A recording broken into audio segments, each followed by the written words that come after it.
Pernah ngerasa nggak sih, kenapa ya susah banget buat ngabaikan bunyi ting dari HP? Nah, di pembahasan kali ini, kita bakal bongkar rahasia di balik kecanduan notifikasi kita. Ini semua berdasarkan bab 2 dari materi kita, mengidentifikasi sumber gangguan. Yuk kita cari tahu bareng-bareng apa sih yang sebenarnya terjadi di otak kita? Rasanya tangan gatel kalau nggak ngecek HP tiap beberapa menit. Kamu nggak sendirian kok. Pertanyaan ini nih inti dari masalah yang kita semua hadapi. Dan jawabannya ternyata jauh lebih rumit dari sekedar, ini cuma kebiasaan buruk. Oke, kita mulai bedah satu-satu ya. Bagian pertama dari misteri ini ada di dalam otak kita sendiri. Percaya atau enggak, cara otak kita nanggepin notifikasi itu mirip banget sama cara kerja mesin judi loh. Coba deh lihat perbandingan ini. Di satu sisi, ada otak kita yang emang dasarnya suka banget sama hadiah atau imbalan. Di sisi lain, ada mesin judi yang ngasih hadiahnya tuh acak nggak bisa ditebak.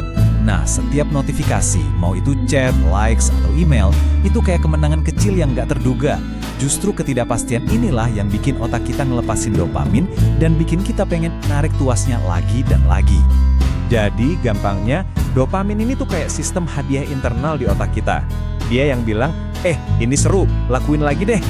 Inilah yang akhirnya ngebentuk siklus kecanduan yang kuat banget dan susah banget buat diputusin. Tapi, ini bukan cuma soal kimia di otak aja. Ada lapisan lain yang lebih dalam, kebutuhan emosional kita.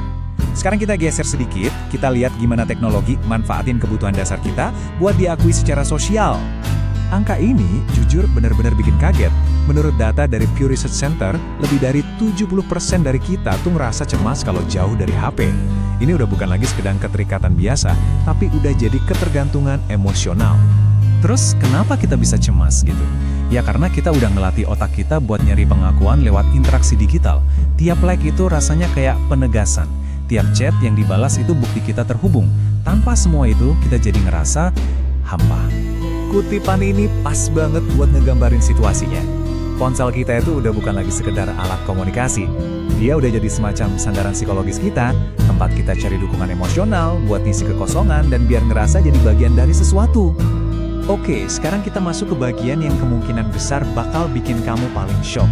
Ada perbedaan yang gede banget antara berapa lama kita ngira kita main HP sama kenyataannya. Coba deh tebak dulu sebentar. 1 jam, 2 jam, atau mungkin 3 jam. Coba ingat-ingat angka yang ada di kepala kamu sekarang, soalnya apa yang bakal kita lihat selanjutnya bisa jadi ngerubah pandangan kamu. Dan inilah kenyataannya. Lihat deh bedanya antara tebakan kita, itu batang yang pertama, sama realitanya di grafik ini. Jomplang banget kan? Waktu yang rasanya cuma bentar, ternyata numpuk jadi berjam-jam tanpa kita sadari. Dan ini datanya. Sebuah studi nemuin kalau 72% dari kita itu salah nebak waktu main HP. Dan seringnya tuh 2 kali lipat lebih lama dari kenyataannya. Ini nunjukin betapa otomatis dan mendarah dagingnya kebiasaan ini. Oke. Setelah lihat semua data ini, pertanyaannya sekarang terus kita harus gimana? Nah, ayo kita beralih dari masalah ke langkah pertama buat cari solusinya.